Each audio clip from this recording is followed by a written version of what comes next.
네, 안녕하세요. 최용훈 대표입니다. 반갑습니다. 네네. 아, 그래요.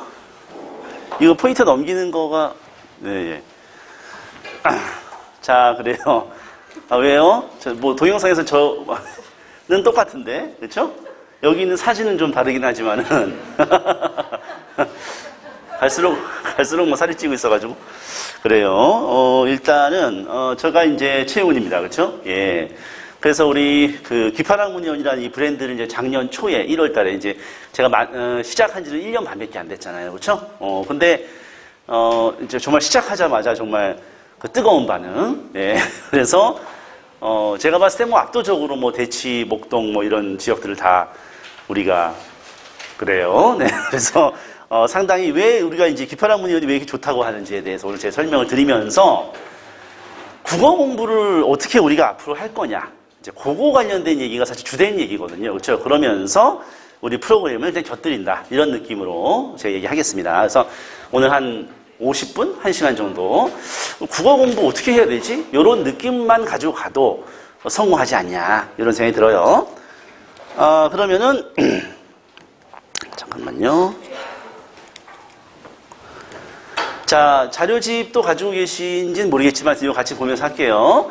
2028 대입제도는 간단하게 설명드릴게요. 현재 중학교 1학년 밑에 아이들을 대상으로 하는 거잖아요. 그렇죠? 그래서 방향인데 확정은 아니니까. 확정은 2024년도에 되니까. 만약에 이런 식으로 정말 확정되면 어떨까? 그거 한번 보면 고교 학점제를 실시한다라고 했기 때문에 이제 내신은 사실상 절대평가를 할 수밖에 없다. 이런 얘기죠. 근데 우리가 지금 중학교는 절대평가고 고등학교는 상대평가. 맞죠? 그래서 이런 어머님들이 많아요. 중학교 때 우리 애가 A 계속 중학교 1, 2, 3학년 내내 A를 받았는데 고등학교 1학년이 올라와서 우리가 4등급 나왔다 이거죠. 아니 왜 A를 받았는데 우리 애가 왜 4등급이냐? 그게 바로 절대평가와 상대평가의 차이인 거예요. 그렇죠? 절대평가는 한 25%, 30%까지 A를 줘버리기 때문에 상대평가에서는 이제 4%, 7%, 11% 자른단 말이에요. 그러니까 절대평가 A가 상대평가에서는 1에서 4등급으로 나눠진다는 거죠. 맞죠? 그래서 우리 수능에서 그 영어가 절대평가로 바뀌는 바람에 영어가 수능에서의 중요성이 뚝 떨어졌지 않습니까? 그렇죠? 물론 어렵게 나올 때는 영어도 쉽진 않지만은 그래서 그렇게 이제 고교 학점제를 실시한다라는 거는 무조건 절대평가를 한다라는 걸 의미해 버리는데 그러면은 뭐 내신을 대학에서는 안 보죠, 이제. 내신을 왜 보겠어요, 대학이. 수능만 보겠죠. 이렇게 되면. 그러니까 이제 고육지책으로 고1만 이제 상대평가를 하는 게 어떠냐. 얘는 공통과목이 많고 선택할 게 별로 없어. 그러니까 그냥 상대평가 하자, 얘만. 굉장히 기형적으로, 그렇죠? 예, 이렇게 되면은 제 생각에는 중3 때 고1 내신을 거의 끝내고 들어가야 된다. 그리고 나서 이제 고2 때, 고2, 3 때 내신도 중요하겠지만은 수능으로 확 전환시키면서 내신을 끌고 가면 된다. 이렇게 보는 거죠. 그냥 얘가 압도적인 그 고교의 내신이 된다. 기형적이죠. 그렇죠? 어찌됐건. 그러면 중3, 빠르면 중2, 한 6월 달부터는 고1 내신 준비를 열심히 하겠네. 그렇죠? 예. 그래서 내신은 그렇고 수능에서는 이제 현행 수능을 유지하거나 절대평가 전환하면서 이 서술형을 도입하겠다 할지 안 할지는 모르겠지만은 준비는 다 됐다. 논술형보다는 이제 서술형으로 일단 스타트를 하겠다. 뭐 이런 얘기를 하고 있는데 그러면은 수능에서는 뭐가 핵심이 되는 거예요? 서술형이 핵심이 되는 거예요. 2028에서는 내신은 고1 내신, 수능은 서술형. 이렇게 이제 우리가 2028 현 중1 아이들 밑으로는 준비가 되는 거죠. 그러면은 뭐 내신이야 뭐 대충 지금 하는 거 알겠어. 암기 달달달 하면 돼. 수능 서술형은 뭐냐라고 했을 때 두렵죠. 막연하죠.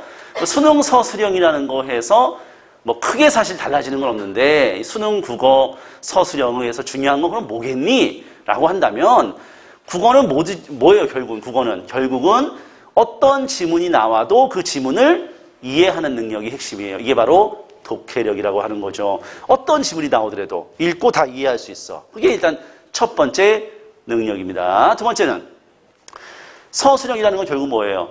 과제를 주고 거기서 과정에 따라 네가 논리적으로 이해하고 판단할 능력이 있니? 라는 사고력을 묻는 거라는 거죠. 단순하게 뭐 그냥 이거 외웠니? 저거 외웠니? 요거는 옛날 학력고사고, 수능은 결국 독해력, 사고력이 바탕이 되면 서술형도 해결할 수 있는 거다. 이런 얘기입니다. 표현력이라는 거는 이 두 개에 비해서는 그렇게 중요하진 않아요. 훈련을 조금 하면 됩니다. 그러면은 결국에는 2028 대입에서 결국 그 고1 내신, 그 다음에 수능에서는 이 독해 사고력이 중요하다. 이렇게 얘기하면 되는 거죠. 그렇죠? 오케이. 그러면 이제 중1 때 끝났고, 중1 애들. 그러면 이제 현행 그 입시 있잖아요. 중2부터 그 위에 애들, 중2, 3, 고1, 고2, 고3 애들은 지금 입시예요. 지금 입시. 얘네들은 뭐가 중요하냐? 얘네들은 보니까 내신은 항상 이 기본 문제와 변별력 문제가 있는데 기본 문제만 나오는 게 중학교 시험입니다. 중학교 시험. 요거는 성실하게 암기를 달달달달 내신 기간 한 달 반 동안 하면 돼요. 물론 이것도 어렵죠. 그렇죠? 예. 그래서 저는 이제 항상 얘기하는 게 중학교 2, 3학년 때 내신 관리를 정말 열심히 해야 된다고 생각해요. 중학교 때 내신은 뭐 별로 안 중요하니까 뭐 대충 해도 돼. 이런 사람들도 있더라고요. 선생님들 중에서. 말도 안 되는 얘기죠. 중학교 때 전 과목을 이 한 달 반의 시간 동안 체계적으로 준비하는 훈련을 하지 않은 아이가 어떻게 고등학교 올라와가지고 그 많은 과목을 합니까? 그렇죠? 그리고 내신은 어차피 한 달 반 하는 거예요. 왜냐하면 미리 해봐야 다 잊어버리기 때문에 미리 해봐야 소용이 없어요. 예, 별로. 그래서 이런 거를 중학교 때 연습을 많이 하면서 이게 기본 문제지만 중학교 때는 이것만 가지고 그냥 뭐 90점 넘는 애들이 뭐 20%면 20%, 30%면 30% 그냥 다 A 줘버리면 돼요. 그러나 고등학교 때는 4%에서 자르고 7%에서 자르고 11%에서 자르고 그러다 보니까 이런 문제가 바로 무슨 문제냐? 역시 낯선 지문이나 선택지의 개념을 적용하는 바로 이런 문제들은 독해사고 능력이 중요해지는 그런 문제라는 거죠. 단순히 암기만 가지고 변별이 되겠습니까? 공부를 열심히 하는 학교 애들은 한 반에서 적어도 대여섯 명 애들은 열심히 암기해 갈 거 아니에요. 대여섯 명은. 모르시 10명 할 수도 있고 뭐 두세 명 할 수도 있는데 대여섯 명을 열심히 암기해서 걔들이 다 100점 맞아버리면은 변별을 할 수가 없는데 1, 2등급을 어차피 내신 그 반에서 1, 2등이 1등급이고 3, 4등이 2등급이란 말이에요. 그렇죠? 그러니까 당연히 이런 게 나올 수밖에 없는 고등학교 때는. 그러니까 지금 내신에서도 최상위권은 결국 요 능력이 있어야 된다라는 거고 현재 수능에서는 공통 과목과 선택 과목 중에서 공통 과목이 중요하잖아요. 얘네들은 얘가 중요해요. 그런데 이제 그 문학과 독서 중에서 항상 수능에서 어려운 건 뭐냐? 독서입니다. 독서. 비문학, 신문, 사설, 칼럼 같은 그런 글. 그럼 비문학은 솔직히 우리가 공부할 게 신문, 사설, 칼럼 같은 글에 공부할 게 뭐 있어요? 배경지식, 막 과학 배경지식 막 달달달 외워요. 그러면 막 과학 투 과목까지 다 공부한 애들은 독서 다 100점 맞겠네? 에휴, 다 틀려요, 걔네들도. 예, 과학 지문에서 다 틀립니다, 걔네들도. 왜? 이거기 때문이에요. 예, 본질은 이거지. 폐경지식 가지고 있다고 과학 지문 다 맞으면은 우리는 과학 지식만 공부하면 되겠네. 그렇죠?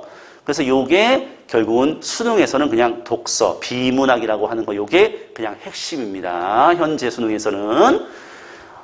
물론 애들이 이제 너 국어에서 뭐가 어려워? 그러면 저는 이게 문법이에요. 문법이 어려워요. 저는 문학이 어려워요. 막 고등학교 올라가면 문학이 이제 세분화돼가지고 저는 고전 시가가 어려워요. 고전 소설 어려워요. 뭐 나중에 더 가면 이제 현대 소설 어려워요. 막 이러는데 수능에서는 그냥 독서를 틀리는 거예요. 문법하고 문학이 뭘 못 봐서 수능을 망쳤다는 애들은 사실상 3등급 이상부터는 없다고 보면 됩니다. 예, 그러니까 문학하고 문법이라는 건 사실상 내신의 영역이에요. 열심히 암기하면 되고 수능에서는 요겁니다. 요거. 그러면 선택 과목에서 뭘 선택해야 되냐? 얘가 중요하고 공통 과목이 중요하고 공통 과목 중에서도 독서가 중요한데 뭐 계속 중요하지도 않은데 고등학교 1학년 올라가서 시험 보면서 공부해보고 선택하면 됩니다. 그냥. 예, 별로 뭐 그렇게 유불리도 크게 없습니다. 지금 보니까. 그러면은 결국에 현행 수능 내신에서도 수능에서도 결국 요 능력이 돼야 얘가 좋은 점수를 받는 거지. 물론 성실하다는 전제하에 요게 이제 안 돼 있다면은 이제 다른 길을 이제 모색할 수도 있는 거니까 공부만 가지고 우리가 성공할 필요는 없고. 그래서 독해 사고력을 그러면 현행에서도 결국 독해 사고력이고 2028에서도 독해 사고력이네. 그러면 그러면 이제 우리 만약에 지금 중학교 1학년 그 아래 애들 같은 경우 2028 그 대상인 아이들 같은 경우는 독해사고력을 많이 키워놓으면 되네 지금. 그렇죠? 지금 초등학교 6학년짜리 애를 불러놓고 문법, 자 문법 공부하자. 뭐 지금 의문의 변동, 자음동화 구경 이런 거는 공부할 가치가 없는 거예요. 그런 거는 암기입니다. 그런 지식은 나중에 윤회정의 개념의 나비 효과 그냥 들으면 돼요. 지식은 채우면 돼요. 개가 없는 건 이거예요. 이거 문법도 나중에는요 결국 이거에서 출제가 돼. 문법도 결국 다 지문에서 출제가 되거든요. 그렇죠? 지식 따위야 뭐 대충 채우면 되지. 윤회정의 개념의 나비 효과 들으면 지식 채워지겠지. 그렇죠? 이게 없는데 뭘 풀어? 이게 없는데. 그렇죠? 우리가 이걸 어떻게 키워야 되느냐? 이게 이제 핵심이 되는 겁니다. 자, 그러면은 이제 그래 사실 이제 여기 지금 설명해 주시면 알고 있었는데 이럴 수도 있어요. 갑자기 그렇죠? 뻔한 얘기를 이렇게 길게 하는 거야? 이럴 수 있네요. 예. 그럼 이걸 키우기 제일 좋은 방법은 역시 뭐겠냐? 당연히 답을 다 우리는 알고 있잖아. 뭐예요? 독서죠. 그렇죠? 책을 많이 읽으면 되죠. 간단하네. 설명 이제 끝내면 되겠네요. 그렇죠? 아, 독서야? 오케이. 그런데 문제는 독서라는 거는 이제 뭐냐면요. 이렇게 해야 돼요. 다독을 해야 되고 일단 다양한 분야를. 그렇죠? 예. 그리고 정독을 해야 됩니다. 책을 읽다가 내가 이해가 안 돼. 그러면 못 넘어가야 돼. 이해될 때까지. 계속 읽어 그 책을. 예, 이해될 때까지. 그래도 안 되면 엄마 아빠한테 이거 무슨 말이야? 뭐 채권하고 주식의 차이가 뭐야? 뭐 막 물어봐. 예, 이런 식으로 독서를 하는 애들이 독서를 통해서 완벽해지는 애들이에요. 맞죠? 별로 없을 거예요. 예. 0.0001% 정도. 예, 그런 애들은 국어학원 다닐 필요도 없어. 그냥 책만 계속 혼자 읽어. 그러면 그냥 알아서 서울대 갑니다. 그냥. 학원을 왜 다녀요? 그런 애들이. 이미 다 돼 있는 애들인데. 아, 지식 따위는 개념의 나비 효과 보면 된다며. 지식 따위야 뭐 대충 그냥 EBS 인강 들으면 지식은 다 채워져요. 여기서 다 무너지거든요, 결국에는. 그러니까 그런 애들은 학원을 안 다녀도 돼. 안 다녀도 되는 애들은 제가 얘기하지 않겠다는 거예요. 혼자 학원 되는 애들을 뭐로 제가 얘기합니까? 학원은 혼자 못하는 아이들을 위해서 존재하는 거 아닙니까? 대부분은 혼자 못하죠. 저 자신도 혼자 못하죠. 그렇죠? 항상 설명회를 앞두고 그래 내가 참 살을 좀 빼야 되겠어. 그래서 살을 빼다가 설명회 전날 치킨을 먹습니다. 스트레스 받아가지고.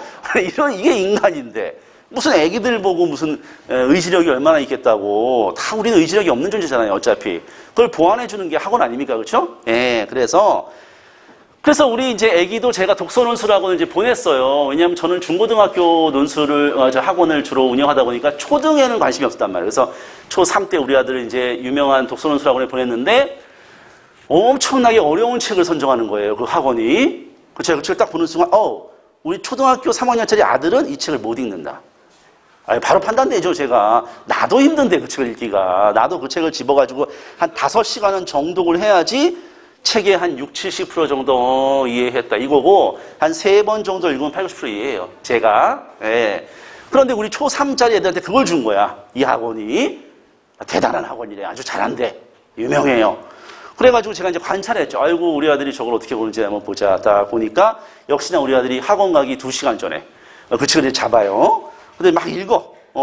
아니, 나도 5시간 동안 읽어야 될 책을 우리 아들이 2시간 만에 천재인가? 이러면서 이제 2시간 만에 슬렁슬렁 이제 굉장히 빠른 속도로 읽었어요. 제대로 읽었을 리가 없죠. 초3 우리 애의 어휘력 수준이라든지 지적 능력을 내가 다 알고 있는데. 그래서 학원을 갔는데 학원에서 전화가 와요. 선생님한테. 우리 아들이 너무 잘한대. 토론도 잘하고 막 독후감도 잘 쓰고 막 논술도 잘 쓴대. 논술 쓴 거 보니까 뭐 그냥 썼어. 그냥 내용을 채웠어. 그래서 그렇구나. 그러면서 또 우리 아들이 하는 말이 저기 수학학원 너무 싫어해. 맨날 뭐 테스트 영어학원은 맨날 막 잘라요 애를. 막 테스트 통과 못하면 막 내려 반으로. 근데 독서논술 학원은 너무 재밌대요, 우리 아들이. 너무 재밌어, 여기는. 왜냐하면은 그냥 뭐 책 대충 읽어가지고 대충 떠들다가 오면 돼. 쉬어가는 코너. 예, 그래서 영어 수학에 지친 영혼을 여기서 이제 휴식을 취하는 겁니다. 예, 편안하죠? 왜? 레벨 평가도 없어. 그렇다고 해서 무슨 성과 뭐 없어. 그러니까 편안하지. 예. 사실 독서는 우리가 평가할 수 없다고 하죠. 그러면 대학에서는 어떻게 평가해요? 대학은? 애들 어떻게 뽑아요? 국어를 대학은? 평가 당연히 하죠. 못하는 게 어디 있어요, 세상에. 그래서 이건 안 된다. 책이라는 건 습관이 참 중요하잖아요. 그렇죠? 근데 이게 습관이 안 형성된 애들한테 정독을 바란다는 건 제가 봐서 쉽지 않습니다. 제 생각에. 예. 그래서 저는 우리가 왜 독서라는 거를 말이죠. 책 읽는다는 거를 왜 교보문고에서 꼭 두꺼운 책을 사서 읽어야 독서라고 생각해요? 신문 사설같이 짧은 글을 읽는 거는 독서가 아닙니까? 전 똑같이 독서라고 생각해요. 예. 그래서 신문 사설같이 짧은 글도 여러 번 반복해서 읽게 훈련하는 그 문해력 수업을 제가 보완을 한 거예요. 우리가 책을 애들이 얼마나 정독을 하는지 파악하기란 쉽지가 않아요. 사실은 훈련시키기도 쉽지 않지만 짧은 글은 쉽잖아요. 그렇죠? 레벨 평가가 없으면 왜 공부하죠? 네. 레벨 평가가 없는데 공부할 이유가 있습니까? 어차피 공부는 숙제고 억지로 하는 건데 공부가 좋아서 하는 사람이 어디 있어요? 그렇죠? 다 하기 싫지. 레벨 평가가 없으면 공부할 이유가 없는 거예요. 그냥. 예. 맞다고 그러신 거예요 지금? 그래서 우리 기파랑 문혜원은 이제 그럼 니네 학원 다니면 진짜 문해력이 어떻게 증명해봐 이럴 수 있잖아요. 그래서 내가 그래 그럼 우리 학원은 길게 다니는 거 싫어. 질질질 그냥 시간 끌듯이 5, 6년 다녀. 필요 없고 3년만 다녀 우리는. 그래서 내가 마지막 졸업할 때는 수능을 한번 보겠다라고 했더니 이제 수능학원이라고 이제 많이 생각하시더라고. 이제 수능학원이다, 막 선행학원이다. 선행학원이면은 진짜 문법, 고전 시가 같은 거 가르치겠지 애들한테. 그렇죠? 저는 그런 지식 영역은요 아예 가르칠 필요가 없다고 생각하는 사람입니다. 지식은 지금 중요하지 않아. 글을 읽고 이해하는 능력이 가장 중요하다고 생각해요. 근데 그걸 평가하는 가장 좋은 수단이 저는 수능이라고 생각합니다. 수능에서 아까 얘기했던 요거 공통 과목 있죠? 요게 바로 제가 봤을 때 순수한 독해력이라고 생각해요. 요런 거 문법 이런 거 지금 가르칠 필요가 없어요. 이런 지식 영역은 가르칠 필요가 없고 문학도 충분히 읽어낼 수 있어요. 물론 고전 시가를 좀 읽기가 어렵겠지만은 고전 시가도 뭐 어느 정도는 읽을 수가 있습니다. 가르치지 않아도. 그래서 제가 요걸 한 3등급 정도를 목표를 가지고 이제 공부를, 왜냐하면 목표가 있어야 되니까 모든 공부는 목표가 있어야 되고, 그렇죠? 그 다음에 이제 예전에 제가 이제 학원에서 중고등학생들 대상으로 수능을 이렇게 보면은 가끔 중학교 3학년짜리 아이들이 수능 1등급이 나오는 경우를 많이 봤어요. 정말 걔들은 책밖에 안 읽었다고 하는데도 이 수능을 잘 보더라고요. 그러니까 이게 사실은 그 옛날 학년고사와 다르게 그 독해력 평가가 맞습니다. 그래서 이렇게 제가 이제 프로그램을 이제 기획을 해가지고 이제 교재를 이제 만들기 시작한 거죠. 자, 그래서 이제 우리 프로그램은 요거에 따라서, 근데 이제 고전에 중요한 게, 우리 학원이 이제 원래 그 학습 철학이 있는데 그게 뭐냐면은, 이 국풀 학습법이라는 거예요. 저작권을 제가 가지고 있어요. 뭐냐면은, 국어 풀이 과정의 준말인데, 이게 뭐냐. 지문 분석과 근거 분석을 통해서 지문을 반복적으로 읽고 깊이 있게 사고하게 훈련하는 프로그램이 바로 이 국풀 학습법이에요. 제가 아까 책을 애들이 읽을 때 이해가 안 되는 부분이 있으면 못 넘어가서 계속 이해하려고 노력하는 거 있죠. 그게 바로 반복과 사고입니다. 그렇죠? 애들이 그것만 하면 돼. 사실은 책을 읽으면서 이해 안 되는 부분이 있을 수밖에 없잖아요. 왜냐하면 걔들의 독해력이 떨어지니까. 반복과 사고하는데 우리 애들은 대부분 그걸 싫어해. 우리 애들이 제일 싫어하는 게 반복이에요. 이 지문을 한 번 읽기도 싫어. 두 번 읽으라고 하면 당연히 싫어해. 더 싫어하는 건 사고야. 생각하는 걸 싫어해. 둘 다 싫어해. 이걸 안 돼. 예, 그래서 이거를 강제로 시키는 학원이 바로 기파랑 문혜원이다. 이렇게 생각하시면 됩니다. 어차피 스스로 안 하고 다 알죠. 내가 모르겠어요, 이거를? 예, 다 알아요. 그러니까 이걸 내가 강제로 시켜보겠어, 우리 애기들한테. 이렇게 하는 게 기파랑 문혜원이에요. 간단하죠? 그래서 우리 학원이 이제 문해력의 물결을 일으키는 파랑, 물결을 일으킬 기자, 그 다음에 향가 찬 기파랑가의 이 기파랑이 신라시대 화랑인데 이 달을 보면서 이 화랑의 인품을 예찬하는데 이 달을 형상화하고 물결이 일어나면서 아이의 얼굴이 촥 나오죠. 아이의 얼굴. 그렇죠? 아이의 얼굴인지 알고 계셨어요? 그래요. 너무나 아름다운 로고가 탄생을 했습니다. 이렇게 아름다울 수 있을까? 네, 그 다음에 자, 그러면 이제 반복과 사고 훈련이 중요하다 됐고요. 그 다음에 이제 볼게요. 이 국어의 비극이 뭐냐면요. 국어의 비극은요.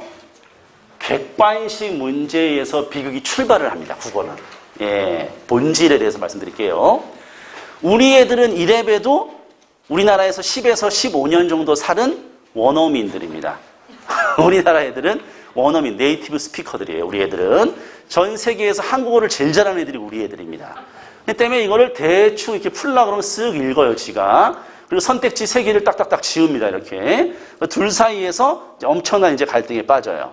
그러다가, 왠지 4번 같아 하면서 이제 찍어. 채점했더니 맞았어. 그러면은 동그라미를 크게 칩니다. 크게 치면서 넘어가. 여기까지가 우리 아이들이 국어 공부를 하는 방법이에요. 그러면서 우리 애들이 항상 오면서 저한테 이런 고민 얘기해요. 선생님, 저는요, 항상 2개 사이에서 혼동이 돼요. 여기 약간 자기의 어떤 그 자신감이 느껴져. 뭐냐면은 자기가 3개를 지운다 이거지. 자기는 2개에서만 혼동이 된다 이거야. 그럼 제가 뭐라 그러냐면은, 야, 다 2개에서 혼동돼. 이렇게 얘기합니다. 네가 3개에서 혼동된다면 너는 외국인이야. 이렇게 얘기해요. 우리나라 사람은 다 3개는 지우게 돼 있어. 이게 출제 원리야. 정답과 매력적인 오답을 만들어라. 이게 출제 원리거든요. 다 2개에서 혼동하다가 넌 찍는 거야. 몇 프로의 확률로? 50%의 확률로 찍는 거야, 네가. 그리고 맞으면 네가 넘어가는 거야. 그렇지? 자, 그럼 봐봐. 네가 이 문제를 푸는데 걸리는 시간은 지금 몇 분 걸렸어? 한 5분 걸렸어요. 그래, 5분 걸렸지. 선생님이 이거 설명하는데, 설명하라고 하면 너한테 이거를 30분 동안 설명하거든? 그런데 왜 너는 이걸 5분 만에 풀고 넘어가? 네가 그럼 이 뜻 이런 거 다 알아? 이게 왜 답인지 아닌지 알아? 그럼 하나도 대답 못 해. 이게 왜 답이야? 그럼 그냥 이게 왠지 답인 것 같대. 이른바 이제 같은 데 풀이법이라고 그래가지고, 이 필로 가는 거예요. 원어민이다 보니까 필이 좋아요, 애들이. 그래서 이렇게 공부하는 게 뭔 의미가 있냐고, 이게. 그렇죠? 강사들은 이거 수업하라고 그러잖아요? 이 지문을요, 수십 번 읽고 와요, 집에서. 수업하려고. 근데 우리 애들은 이거를 찍 읽고, 틱 체크 동그라미 넘어가. 5분 만에 끝나요. 이래서 강사들만 실력이 향상되는 거예요. 전국의 국어 강사들은 무지하게 실력이 향상돼. 혼자서 분석하고 있어, 맨날. 혼자서 반복과 사고를 한다고요, 강사들이. 학생들은 안 해, 필로 가, 그냥. 예. 이게 왜 얘는 동그라미 치고 넘어가는 얘를 비난할 수 없어요. 왜 그러냐면 얘는 수학 때문에 그런 거예요. 예. 수학은 동그라미 치는 순간 끝이거든. 동그라미 치면 거의 끝났다는 얘기야, 수학은. 왜 그러냐, 수학은. 동그라미를 쳤다는 건 머리미에요. 수학이 동그라미 쳤다는 거는. 풀이 과정을 다 썼고 그 풀이 과정이 한치의 오차도 없이 다 맞았다는 걸 의미하는 거예요. 동그라미가. 수학의 동그라미는. 국어의 동그라미 뭐름이에요? 50%의 확률로 찍었다는 걸 의미하는 거예요. 그러니까 수학은 동그라미 치는 순간 공부가 끝난 거예요. 국어는 동그라미 치는 순간 공부가 시작되는 겁니다. 이 차이를 알아야 돼요. 근데 애들은 너무 오랫동안 수학에 익숙하다 보니까 자기가 동그라미 치는 순간 자기가 이 문제를 정복했다라고 생각하고 넘어간다고. 여기서 비극이 출발하는 거예요. 아시겠죠? 예, 근데 이런 얘기를 사실은 제가 우리 현재 고2 딸한테도 제가 얘기를 많이 했습니다. 분석이 중요하다. 채점은 의미가 없어. 오케이? 근데 우리 딸이 고2 딸이 작년 수능 문제를 다 지가 가져와가지고 출력을 해가지고 집에서 혼자 푼 거야. 근데 정말 어렵다고 그 해에 너무 어려웠던 독서 문제를, 비문학 문제를 다 맞은 거예요. 저를 딱 불렀어요. 아빠, 방에 가니까 나 이거 다 맞았어. 이러는 거예요. 그래서 내가 딱 보니까 이렇게 어려운 문제를 다 맞은 거야, 얘가. 그래서 야, 대단하다. 이렇게 어려운 걸 다 맞았어. 그러니까 우리 딸이 아빠 나 다 맞았는데 그럼 나 이제 뭐 해? 이러더라고요. 자, 나 맞았는데 나 이제 뭐 해? 내가 오랫동안 사실은 얘를 가르쳤는데도 얘는 맞았으니까 나 이제 뭐 하니? 그래서 제가 아, 그래? 그러면 너 여기 지문에서 여기 뭐 중력방정식 있네? 이거 한번 설명 한번 해봐봐. 지문 내용 한번 설명 한번 해봐봐. 설명을 못해. 너 4번 답했네? 1번이 왜 아닌지 한번 설명해봐. 못해. 아무것도 모르네? 예. 근데 맞았는데? 그 필로 맞춘 거야. 자, 이제부터 그 지문 있지? 그거를 요약을 해봐라. 내가. 요약을 하고 아빠가 이제 30분 후에 오겠다. 짧은 지문도요, 요약하는데 30분 걸려요. 이해가 안 되거든. 30분에 오니까 얘가 요약을 열심히 했어. 요약하니까 어때? 아, 요약하니까 지문 내용이 좀 머리에 들어온다. 처음 읽었을 땐 잘 몰랐던 거. 좋아. 요약은 중요하잖아요. 요약을 왜 시키는 줄 아세요? 요약은 중요하잖아요. 요약을 시키는 이유는 하나다. 뭐냐면은 아까 얘기했던 거예요. 바로 이 반복과 사고 훈련을 시키는 겁니다. 예. 요약의 결과는 별로 중요하지 않다. 예. 지문을 반복적으로 읽어라. 생각해라. 이 훈련을 지가 해야지. 강사만 학원이 맨날 칠판에서 혼자 하고 있어. 혼자 맨날 분석해. 실력이 안 늘죠. 자, 이렇게 해서. 그래서 우리가 2028학년도 입시는 뭐라고요? 서술형 수능이 도입된다는 거죠. 서술형 수능이 도입돼야지 당연히. 뭐야 이게 장난치는 거예요 지금? 예. 국어는 이래서 안 되는 거예요. 수학은 현재도 객관식 문제로 출제가 되지만 수학은 사실상 주관식 문제입니다. 맞잖아요. 수학은 주관식 문제예요. 영어도 지문 해석을 못하면 접근 자체를 못해요. 영어는. 국어는 대충 읽죠. 뭐 우리말인데 대충 어떻게 읽어봐가지고 뭐 대충 푸는 거지 뭐. 그렇죠? 예, 그래서 비극이 시작되는 것이다. 그래서 우리 국풀이라는 거는 이제 여기에 지문이 있고 문제가 있고, 저는요 이 문제를 푸는 거 있죠? 관심이 없어요. 네가 문제를 푸는 건 나의 관심사가 아니야. 어차피 찍은 거니까. 그래서 재수생 애들 보면은 막 모의고사를 아침에 한 회분씩 매일 푸는 애들이 있어. 재수생 애들이. 예. 그럼 내가 뭐하니? 그럼 매일 아침에 모의고사를 수능 시간에 맞춰서 똑같이 한 회분씩 풀어요. 그러면 저는 편하게 공부하는구나. 그냥 편하게 공부하려고 마음 먹었구나 네가. 딱 그 생각하고 저는 그냥 갑니다. 왜냐하면은 문제 푸는 게 쉽잖아요. 그냥 찍으면 되잖아. 3번 같은데, 4번 같은데, 2번 같은데, 1번 같은데 이러는 거 아니야. 그렇죠? 국어가 그런 거예요. 수학은 풀이 과정 깨알같이 쓰죠. 공부는 진짜 수학이 공부예요. 풀이 과정을 쓰니까. 국어는 다 찍고 앉아있는 건데 그거 무슨 공부라고 그걸. 중요한 건 이 지문을 분석을 하라고. 분석을 하라고. 문제를 분석을 하라고. 이렇게 다 이 분석 박스를 만들어 놓은 게 우리 국풀학습법이고, 이 분석 박스를 애들이 체크하면서 이 지문을 계속 반복적으로 읽고 생각하게 하면서 결국 지문을 반복적으로 읽고 생각하고, 이 훈련을 하는 게 결국 우리 기파학 문형이다. 이렇게 생각하시면 됩니다. 요거는 고등학생들이 하는 거고. 국어 공부가 근데 이제 쉽지 않죠. 왜냐하면 애들이 이런 형태의 문제가 있는데 얘가 할 수 있는 건 이거 푸는 거밖에 없거든. 뭘 분석을 해? 이렇게 이제 들어가면서 이제 어려워지죠. 그렇죠? 그러면 얘들이 어렸을 때부터 분석하는 훈련을 우리가 시켜놓는다면, 수학도 얘들이 갑자기 고등학교 올라가서 자 미적분 문제야 풀이 과정 써봐 이러면 못 쓰겠죠. 근데 초등학교 3학년부터 더하기 빼기부터 공식을 쓰기 시작했어요. 얘가. 맞죠? 초등학교 3학년 때부터 공식을 쓰기 시작해서 고3까지 온 거 아니에요? 한 10년 동안. 그러니까 지금은 공식이 쫙 나오는 거 아니에요? 국어도 마찬가지. 어렸을 때부터 분석하는 훈련을 열심히 했으면은 나중에는 익숙해질 거예요. 그렇죠? 자, 그래서 그렇게 이제 하면서 만든 프로그램이 우리 기파랑이면서 이렇게 제가 이제 프로그램을 짰는데, 레벨은 선랑, 하랑, 원하고선, 기파랑이라는 레벨입니다. 이게 이제 가장 높은 화랑이고요. 화랑의 계급. 가장 낮은 화랑입니다. 그렇죠? 예. 그래서 제가 요거 레벨 이름을 딱 제가 정했어요. 시작하는 화랑, 그 다음에 화랑, 원화 이렇게 딱. 그래서 이걸 짜고 나서 정말 이름을 너무 잘 지어가지고 너무 멋있다 뭐 이렇게 했어요. 예, 제가 랑짜 요걸 좋아해가지고 그래서 딱 했더니 이제 우리 아들이 이제 여기 기파랑 문형 우리 아들이 다니면서 똥파랑이라고 불러요. 우리 아들이. 그러면서 저한테 와서 이거 누가 지었니? 그래서 이거 아빠가 이름 지었어 이랬더니 너무 구리다고 이름이. 그 친구들하고 얘기를 했다면서 세대 차이가. 자, 그래서 이제 6개월 이렇게 3년만 하자. 뭐 그냥 지지부진하게 그냥 계속 다니고 이게 아니고 목표를 가지고 가고, 교재 수준은 좀 높아. 좀 높고. 왜냐면은 쉬운 거를 왜 공부해요? 쉬운 거를 공부하는 건 의미가 없잖아요. 내가 아는 수준까지 공부하는 게 뭔 의미가 있어? 내가 모르는 걸 공부해야지.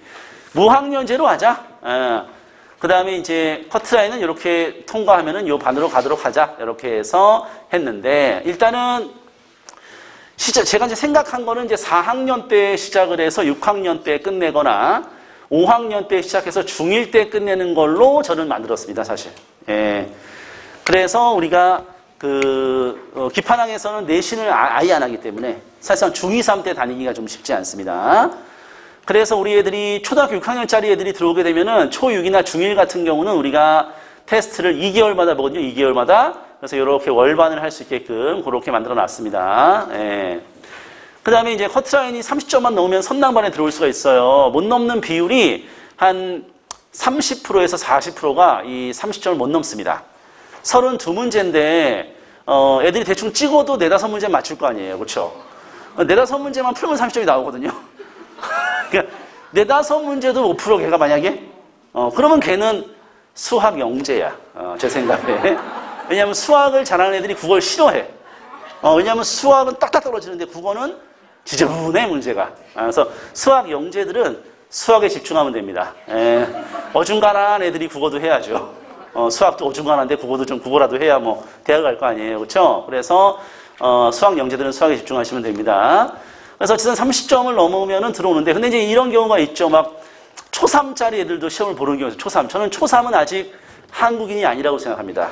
초3은 외국인이다라고 생각합니다. 외국인한테 무슨 한국어를 가르쳐요. 그렇죠? 그래서 초4는 최소 돼야 된다고 생각하고 초5, 초6 이걸 오히려 생각을 하는데 가끔 초3짜리 애들이 오고 있어. 초3짜리가 막 와가지고 자신감 있게 뭐 자기가 솔로니를 뭐 5년 했다 뭐 이러면서 너무나 당당하게 들어옵니다. 이제 그 애가 이제 나오면서 이제 울면서 나와. 왜냐하면은 하나도 지문을 읽을 수가 없어요. 예. 그러니까 이제 어머님들이 전화해서 막 항의를 하는 거야. 아니 무슨 말이야, 애들한테 어려운 시험, 막 고등학생들이나 볼 법한 그런 지문을 말 풀려가지고 애를 기를 죽이고 말이야. 이런 있다고 학원이 어딨냐 이러면서 이제 충분히 그럴 수 있죠. 이 학원이 무슨 어려운 시험까지 애들 괴롭히는 학원처럼 느껴지는데 우리는 이제 그 최종적으로 이 3년 후에, 그러니까 우리는 3년 과정인데요. 이 2달마다 시험을 보는데 그 2달마다 보는 시험이 입학 테스트면서 재원생의 진급 시험이에요. 똑같은 시험입니다. 근데 3년 동안 2개월마다 무려 18번의 입학 테스트이자 진급 시험을 본단 말이죠. 그 18번의 시험의 난이도가 다 똑같습니다. 예, 그러니까 마지막 최종 목표에 해당하는 시험을 보는 거예요. 걔가 처음 들어올 때는 그 시험을 30점 받았죠. 근데 우리 학원에서 3년을 공부했더니 80점이 된 거야. 똑같은 난이도의 시험을 자기가 3년 동안 18번을 보면서 30점 맞았던 애를 80점 만들자가 우리의 목표이기 때문에 그렇게 설정을 한 거지. 애들 뭐 기를 죽이려고, 기를 죽이려고 하면 더 어려운 시험 내면 되지. 그래서 그렇게 우리가 짜면서 이 레벨의 애들이 맞출 수 있는 문제, 이 레벨의 애들이 맞출 수 있는 문제들을 이렇게 배치를 하면서 그 18번의 그 모의고사 시험을 우리가 전부 다 자체 출제합니다. 전부. 예. 자, 그래서 그렇게 이제 해놨어요. 그러면 이제 이렇게 우리가 문학적 문해력과 비문학적 문해력 3년 다니면 이렇게 수능을 마지막에 보는구나 생각하니까 뭐 3년 다니고 수능 본다 이렇게 생각할지 모르겠지만 사실은 3년 다니고 수능 보면은 뭐 그거 말이 안 되죠. 그렇게 쉽지가 않아요. 왜? 30점을 넘어야 선낭반에 들어오고 6개월 후에 화랑반으로 진급을 해야 돼. 또 6개월 후에 원화로 진급을 해야 되고 또 6개월 후에 곡선으로 진급을 해야 되고 또 6개월 후에 기파로 진급. 그러니까 무려 5단계를 통과한 애들이 요 애들이고 요 애들이 시험을 보는 거예요. 예, 그래서 이제 그 쉽지 않은 거예요. 예. 그래서 그 과정 자체가 이제 어렵다. 그래서 저는 이렇게 생각하는 거죠. 얘가 우리 학원에 다니다 보면 숙제를 열심히 해야 돼요. 숙제를. 예. 근데 숙제를 열심히 할 수 없는 상황도 있을 수 있잖아요. 애가 뭐 공부를 안 하는 상황이거나 뭐 수학을 집중해야 되는 상황이 이럴 수 있잖아요. 그러면 저는 학원을 그만둬야 된다고 생각하는 사람입니다. 아니 학원을 걸쳐놓는 게 뭔 의미가 있어? 예. 우리는 이제 걸쳐놓는다는 생각을 많이 하시는 것 같아. 우리 집사람을 포함해가지고 걸쳐놓자. 일단은 한번 나가면 들어오기도 힘들고 뭐 이런 건데 걸쳐놓는 건 아무 의미가 없어요. 그래서 우리 아들도 4학년 때 이제 우리 학원을 시험을 봐서 무려 화랑반에 합격을 했어요. 그리고 2개월 다니고 그만둡니다, 학원을. 교재 너무 어렵다고 막 투덜거리길래 그만둬요. 수학 시험도 많아 죽겠는데.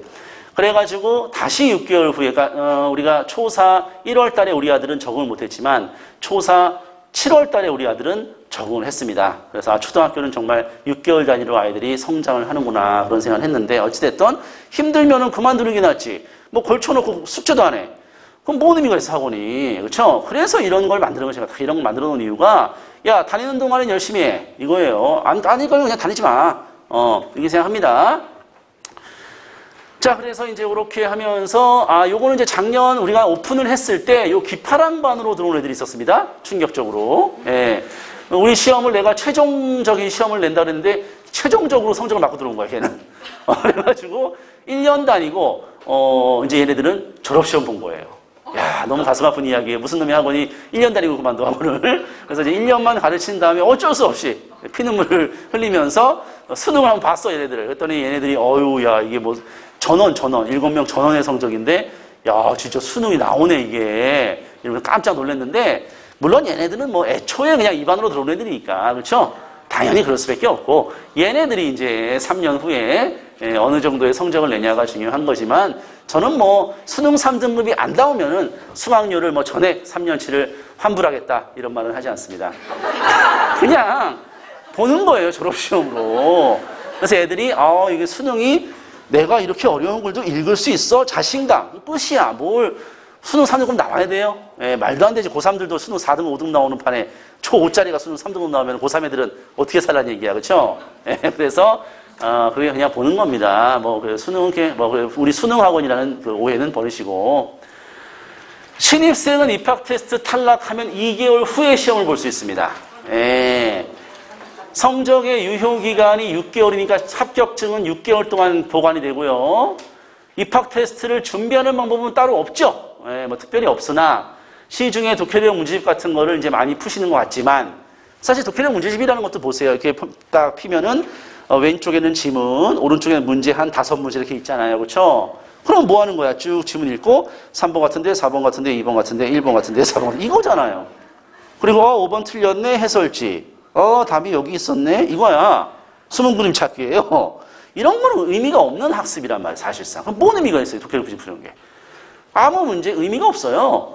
차라리 그 왼쪽에 나오는 지문을 오른쪽에 백지를 탁 대고 노트를 대고 요약을 쫙 하면은 애들이 지문도 여러 번 읽으면서 지문의 흐름을 파악하게 되는 거죠. 우리가 똑같은 영화를 10번 봐보세요. 한번 똑같은 영화를 10번 봐. 그러면 처음에는 이해되지 않았던 장면의 의미, 대사의 의미가 머릿속에 꽂힙니다. 저때 저 대사가 그 뜻이었구나. 그러면서 내가 영화를 보는 눈이 커지게 되는 거예요. 지문도 마찬가지야. 내가 여러 번 읽으면서 지문을 이해하는 능력이 커지게 되는 겁니다. 이 기본 원리에 입각을 해서 학습을 해야 되는 거죠.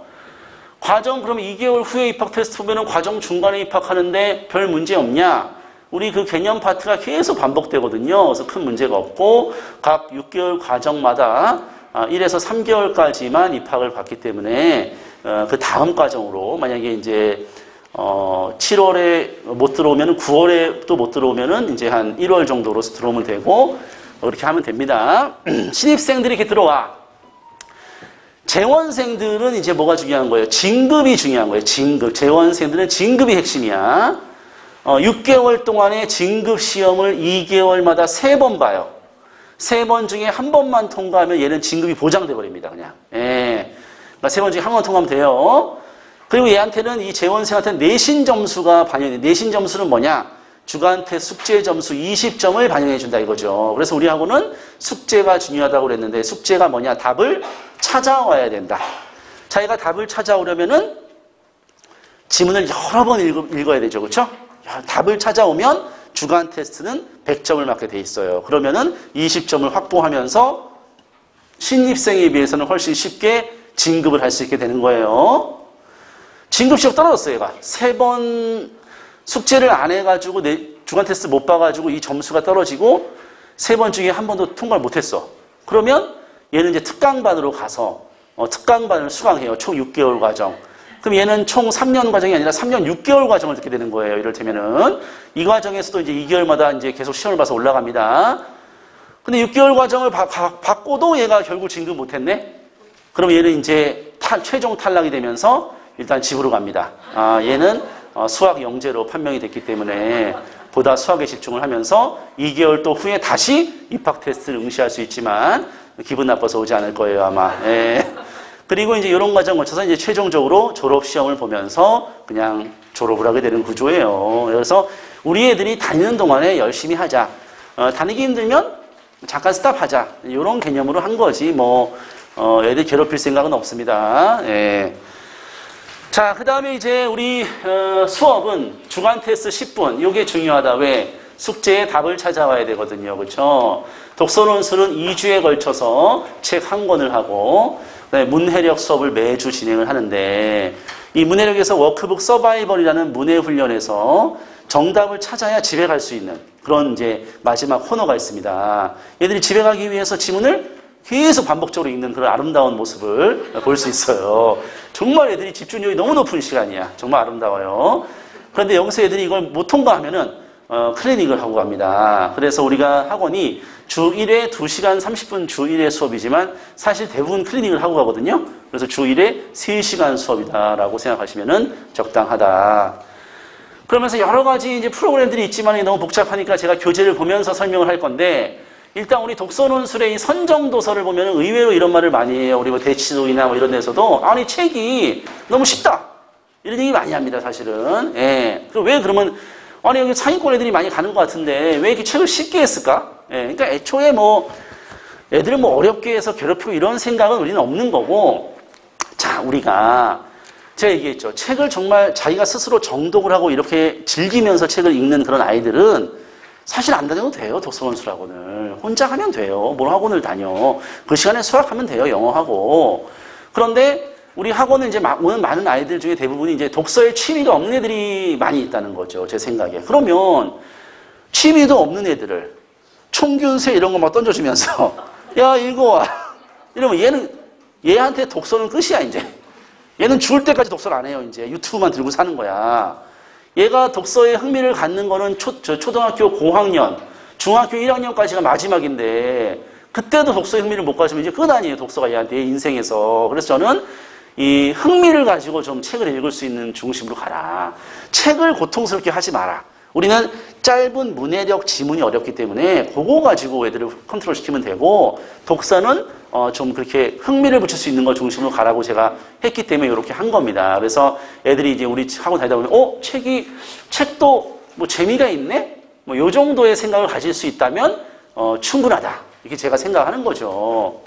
그래서 우리 책이 생각보다 어렵지 않아요.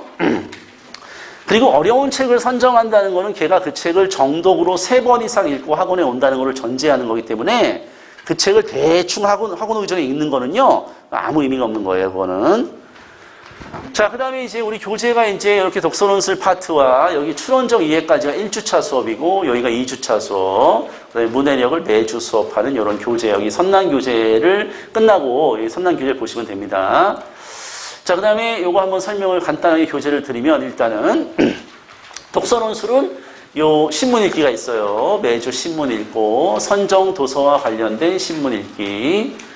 그 다음에 배경 지식은 이제 여기 QR코드 클릭하면 영상을 보면서 책과 관련된 배경 지식 학습을 합니다. 그리고 사실적이에는 이제 책을 읽고 나서 이제 이렇게 그 문제를 풀어오는 건데 요게 이제 숙제입니다. 숙제. 그러니까 애들이 책을 열심히 읽어왔냐? 이거를 요 숙제로 확인을 하는 거예요. 근데 이제 애들이 요걸 안 해왔다. 애들이 이제 선생님 제가 책을 읽었는데 이건 못했어요. 이러면 얘는 사실 책을 안 읽은 걸로 간주해서 수업을 참여시키지 마라. 제가 신신당부합니다. 왜냐? 애가 책을 안 읽어왔는데 수업에 안 쳐. 그럼 뭐 하는 거예요? 애 고문하는 건가? 내용을 몰라. 근데 3시간 동안 수업을 해. 그건 아니죠. 그건 걔를 위해서 그렇게 하면 안 되죠. 옆교실로 가서 책을 마저 읽고 숙제를 해라. 그리고 다른 날에 시간 언제 되니? 토요일 10시요. 그때 와. 이렇게 해야지 걔를 위한 거지. 돈 벌라고. 애를 앉혀놓고 아무것도 모르는 애한테 또 구함 써? 논술 써? 에이, 그러면 안 되죠. 그래서 이렇게 하라 그러면 이제 많은 우리 교육할 때 이제 강사들이나 이제 원장들이 당황을 합니다. 아니, 수업을 참여시키지 말라고? 거꾸로 입장 바꿔 생각해 보세요. 그 아이를 위해서 뭐가 맞는 건지. 그 애가 못할 수 있지, 숙제는. 수학하고 영어 숙제 쫓겨서 못할 수 있죠, 숙제는. 우리 학원에서 할 기회를 줘라. 그 다음에 이제 추론은 이렇게 추론 문제를 풀고 선생님하고 추론을 하는 겁니다. 해결하는 거고요. 2주차 때 이 찬반 나눠서 토론을 진행해요. 찬반 토론을. 이 주제에 따라서 토론을 한 15분 정도. 토론을 길게 하지는 않습니다. 발표와 반박 중심으로 합니다. 토론을 막 1시간 정도 하는 경우도 많죠? 처음 한 15분은 괜찮아요. 뒤에 한 3, 40분은요, 들어줄 수가 없습니다. 그래서 15분만 하고요. 그 다음에 이렇게 창의적이라고 해가지고 조건에 맞춰 글쓰기를 해요. 학원에서 개요 작성을 하고 집에 가서 한 1000자, 한 800자에서 1500자로 글쓰기를 해오면은 노트에 작성해오면은 첨삭해서 주는 거죠. 그렇죠? 이 첨삭해서 주는 거 이것도 이게 의미가 없는 짓이야 이거. 왜냐하면은 첨삭해서 주면 우리 학부모들이 보면 엄마들이 보고 아이고 우리 선생님이 빨간 펜으로 아주 첨삭을 잘해줬어 하면서 좋아하시고 애들은 안 봅니다 이거를. 애들은 이걸 볼 이유가 없거든. 그래서 우리는 첨삭만 하는 거. 첨삭을 왜 하니? 첨삭은 우리 학부모님 좋으라고 하는 게 아니고 그 아이가 이걸 바탕으로 고쳐 쓰기를 해야 돼. 이걸 바탕으로 다시 써야지. 다시 안 쓰면 뭔 의미가 있어요, 첨삭이. 그 그래서 우리는 2개월마다 애들을 학원에 불러. 너 이거 지난달에 썼지? 이 첨삭 선생님이 첨삭해준 거 바탕으로 다시 한번 써볼래? 그럼 얘가 수업 시간에 다시 쓰는 거예요. 집에서 잘 안 쓰니까 수업 시간에 써. 아니 수업 시간이 아니고 클리닉 시간에. 그리고 앞에 선생님한테 보여주고 선생님이 읽어보고 아 잘 썼구나. 그럼 두 번째 글도 한번 고쳐보자. 이런 식으로 이렇게 합니다. 얼마나 글쓰기 능력이 많이 향상되겠어요. 그렇죠? 첨삭을 고쳐 쓰기 안 하면 의미가 없는 거예요. 첨삭은. 그 다음에 이제 선정도서 어휘도 이렇게 다 우리 그 선정도서에 있는 몇 페이지에 뭐 다 자기가 읽었던 책에서 어휘를 우리가 다 찾아가지고 예? 이렇게 어휘책을 만든 우리 교재에 있는 거예요. 그렇죠? 지금 그 파란색 어휘책 한 권씩 드린 거는 이건 쓸데없는 어휘입니다. 이런 거는. 왜냐하면은 기역으로 시작하는 어휘, 니은으로 시작하는 어휘 10개씩 외워와 이런 거는 어휘력 향상이 안 돼. 엘리베이터에서 대충 외워가지고 테스트 보고 끝나는 거고 선정도서에 있는 어휘를 다 자기가 읽었던 거를 이렇게 하는 거죠. 그렇죠? 그 다음에 2주차 올 때는 우리가 한 권의 선정도서를 우리가 2주 동안 읽기 때문에 2주차 올 때는 선정도서의 내용을 잊어버리기 때문에 올 때 숙제로 이렇게 내용일치 독서 퀴즈 숙제를 내는데 우리 숙제는 뭐라고 했죠? 우리 숙제는 답을 찾아와야 돼. 그러려면은 얘가 이 답을 찾아와야 주간 테스트 잘 봐요. 주간 테스트를 잘 봐야 진급을 할 수 있거든. 그럼 답을 찾으려면 얘가 뭐예요? 선정도서를 한 번 더 읽어. 그러니까 우리는 선정도서 최소한 2번 읽게 하는 게 우리의 목표다. 2회도 반복, 사고.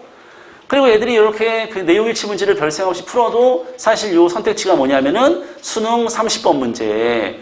그 내용일치 문제의 유형을 가지고 우리가 이렇게 초등 스타일로 만든 거예요. 그래서 우리가 꼭 수능 문제를 푸는 게 아니라도 수능 문제 유형을 이렇게 선정 도서를 통해서 해결할 수 있다. 감상의 적절성 문제 같은 경우도 마찬가지로 이렇게 그 수능의 유형을 가지고 이렇게 하면서 애들이 자연스럽게 훈련할 수 있게 해놨고요. 문학 개념 같은 경우도 주동인물, 반동인물 가르쳐준 다음에 역시 뭐예요? 선정도서에서 찾아보게끔. 이런 거는 우리가 드라마를 보면서도 아 드라마의 저 인물이 주동인물이구나, 반동인물이구나, 주변인물이구나 찾을 수 있어야 되거든요. 우리는 선정도서에서 이런 걸 찾게 함으로써 문학 개념도 다 독서논술 수업을 통해서 해결을 한다는 거죠. 그러니까 굳이 뭐 수능 문제를 안 풀리고 문학 문제를 안 풀려도 선정도서로 이런 걸 다 해결하게 만들고 이제 이 독서논술 수업이 끝나면 이제 이 문해 수업을 하는데 요거는 이제 간단해요. 문해 도구 14개라고 있어가지고 총 14개의 도구를 가지고 있으면 네가 모든 글을 읽을 수 있어. 그 문해 도구 1번이 바로 주어 서술어 찾기거든요. 그래서 매주 문해 도구를 배웁니다. 매주. 1번 주어 서술어 문해 도구를 배우고 나서 이제 마지막인 이 워크북 문해 훈련으로 가서 이제 여기에 있는 요 답을 지가 답을 찾으면 집에 가는 거예요. 그래서 애들이 이제 답을 착 찾고 앞에 선생님한테 와서 확인받으면 선생님이 딱 보니까 5번이 틀렸네. 예? 선생님이 5번 틀렸다는 얘기를 안 해줘. 그냥 너 이거 틀린 문제가 있어. 다시 해봐라 이런다고요. 그럼 애들이 자기가 몇 번 틀렸는지 모르고 다시 답을 바꿔오는 거지. 처음엔 하나 틀렸는데 두 번째는 다 틀려오고 막 이러는 거죠. 참 재밌는 거죠. 왜냐하면은 수학은 지가 5문제 풀라고 하잖아요. 그러면은 대충 알아요. 아, 내가 5번 틀린 것 같아. 1, 2, 3, 4번은 맞아. 수학은 알거든요. 국어는 지가 뭘 틀는지 몰라. 충격적인 얘기입니다. 이렇게까지 언제까지 공부하냐? 고3까지. 고3까지 그렇게 공부합니다, 이제. 그러니까 지는 뭐가 틀린지도 몰라, 맨날. 다 바꿔? 예. 그렇게. 그래서 우리는 얘를 다시 하면서 얘가 뭐예요? 이 지문을 여러 번 읽고 반복적으로 사고하게 훈련하는 거예요. 솔직히 주어, 우리는, 비트코인은, 국립공원은, 고고학자들이, 일반인들은 풀었어. 선생님 다 불러줘. 야, 이거 우리는이야. 동그라미. 비트코인, 동그라미. 이게 뭔 의미가 있어, 이게? 뭐 하는 거야, 이게? 예. 이런 수업은 할 필요가 없어요. 예. 우리는 일상에서 약자를 돕는 것은 옳다와 같은 도덕적 판단을 한다는 문장의 의미를 완벽히 이해하고 그 속에서 주체가 무엇인지를 판단하는 게 중요한 거지. 그건 대충 찍으면 되잖아요. 대충 찍으면 주제 나오잖아요. 그렇죠? 선생님 다 불러주고. 이게 뭔 의미가 있어요, 이게? 그런 수업은 할 필요가 없는 수업이에요. 그래서 너희들이 이걸 답을 찾지 못하면 집에 못 가라고 하는 순간 우리 애들은 엄청난 집중력으로 이 지문을 수천 번씩 읽습니다. 아름답지 않습니까? 그러면서 독해력이 향상될 수 있고 반복과 사고 훈련을 하게 되는 거예요. 예? 단순 문제 풀이 의미 없어요. 그럼 이렇게 우리가 애들이 숙제를 학원에서 이렇게 요구를 했는데 집에 가서 숙제를 하려고 보니까 숙제가 이 명제 판단이라는 숙제도 마찬가지로 지문이 똑같이 나와. 예. 수업 시간에 했던 지문이 그대로. 예? 또 나왔어, 지문이. 계속 반복되죠, 지문이. 예. 근데 물어보는 게 좀 다르네? 우리는 일상에서 약자를 돕는 것은 옳다와 같은 도처 판단을 한다. 이 문장에서 이 밑에만 문장을 끌어낼 수 있는지를 판단해야 돼요. 이걸 읽고 우리는 일상에서 도덕적 판단을 하면서 살아간다. OX. 여기서 이걸 끌어낼 수 있나? 모든 선행은 도덕적 판단에 따라 이루어진다. 여기서 이걸 끌어낼 수 있나? OX? 네. 상당히 좀 헷갈리네요. 그렇죠? 이게 바로 사고력 훈련이거든요. 여기서 이제 우리 아들이 학원을 그만둡니다. 예. 왜냐하면은 너무 어려워. 예. 그래서 제가 만든 게 우리 아들이 그만두면서 이걸 만든 게 숙제 클리닉을 만들어요. 전부 숙제 클리닉을 실시해라. 이거를 어려워하는 애들이 학원에 와서 숙제를 하게 만들어라. 선생님이 답을 알려주지 마라. 그냥 도와줘라. 어떤 식으로 판단할 수 있는지를. 그러면서 애들이 익숙해지게 만들어라. 그래서 숙제 클리닉을 우리 아들이 그만두면서 제가 만든 겁니다. 예, 그래서 명제 판단이라는 것이 이제 상당히 어렵지만 제가 아까 수능에서 독서가 어렵다 그랬잖아요. 그렇죠? 수능 독서가 왜 어려운지 아세요? 명제 판단 때문에 어려운 거거든요. 그래서 사고력 훈련을 하게 되는 겁니다. 그럼 여기에 보면 애들이 이 문장이 계속 반복돼. 우리 학원은 문장이 또 나오고 계속 나와. 수천 번 읽습니다. 진짜 이 문장들을. 예. 그럼 여기 또 어려운 단어들도 많이 나올 거 아니에요? 어려운 단어들도. 그렇죠? 그 단어가 또 뒤에 정리가 돼 있어요. 또. 그러니까 자기가 수천 번 읽었던 문장에 나온 단어를 외우니까 어휘력이 향상되죠. 주간 테스트에 나오고. 그래서 우리 학원에서 어휘력이 많이 향상됐다. 그 얘기를 하는 겁니다. 예. 교재를 그렇게 만들기 때문에. 그래서 어휘력도 향상이 많이 됩니다. 그런데 어쨌든 조금 이런 부분들이 어렵죠. 어려운 총균세 이런 책을 선정해서 읽는 방법도 있고 이렇게 짧은 문장이지만 이렇게 우리가 훈련시키는 방법이 있는 거잖아요. 그렇죠? 이게 좀 어렵긴 하지만은 이렇게 하는 것이 더 효율적이다라고 제가 생각이 되는 거죠. 근데 이거조차도 좀 어렵다는 얘기가 많네요. 그래서 제가 지금 나름대로 조금씩 개정을 하고 있는데 이렇게 수업을 하면서 이제 애들을 공부를 시키고 입학 테스트는 6월 1일부터 지금 볼 수 있다고 하는데 편안하게 한번 보세요. 편안하게 한번 보시면은 상담을 잘 해주실 거고 그 다음에 주간테 숙제 검사를 하면은 이제 문자로 매주 그 결과를 전송해 주고요. 주중 클리닉이라고 해서 아까 얘기했죠. 숙제하기 힘든 우리 친구들을 위해서 내가 클리닉을 실시해라, 주중에. 그 다음에 이제 글쓰기 클리닉을 2개월마다 진행해라. 뒤에 보면 자세히 나와 있는데, 숙제 클리닉. 요거 아까 그 명제 판단 어려워하는 친구들이 많습니다. 이제 그거 학원에 와서 하게 해라. 2개월마다 논술 고쳐쓰기 클리닉을 진행해서 애들이 논술을 고쳐서 보면서 그렇게 글쓰기 능력이 향상되게 해라. 이렇게 치약 부분 클리닉 등등을 우리가 진행을 다 무료로 진행합니다. 이거. 이렇게 이제 그 상을 많이 주라 그래요. 제가 상을 많이 주라 애들한테. 애들이 이제 그 뭔가 성취감을 느낄 수 있게끔 상을 많이 주고, 그 다음에 칭찬 스티커 이런 거 주면 되고. 요거는 이제 표준 시간표예요. 표준 시간표. 그래서 이제 입학 테스트는 이제 레벨이 나와요. 레벨이. 그 레벨에 맞춰서 이제 맞는 시간에 이제 들어가면 됩니다. 자, 그래서 우리 교기 편학문예원이 그 문해력의 물결을 벌써 일으켰다라고 제가 생각을 하고요. 우리 학원이 다니는 게 좀 쉽지는 않죠. 그렇죠? 쉽지는 않은데 쉬우면은 되는 게 어디 있어요. 그렇죠? 모든 성장에는 고통이 수반될 수밖에 없다. 이렇게 생각합니다. 그래서 우리 학원이 근데 의외로 또 인터넷 검색을 해보시면은 그 재밌다는 애들이 많아요. 또 우리 학원 프로그램이 재밌다. 왜냐하면 독서논술 책이 또 재밌고 해가지고. 그래서 우리 아이들한테 우리 또 이 지역에서 독해력이 향상되게끔 열심히 또 해보도록 하겠습니다. 저는 여기서 끝내도록 하고, 끝나고 또 제가 질문 받을 거니까 다음에 또 뵙도록 하겠습니다. 수고하셨습니다. 네.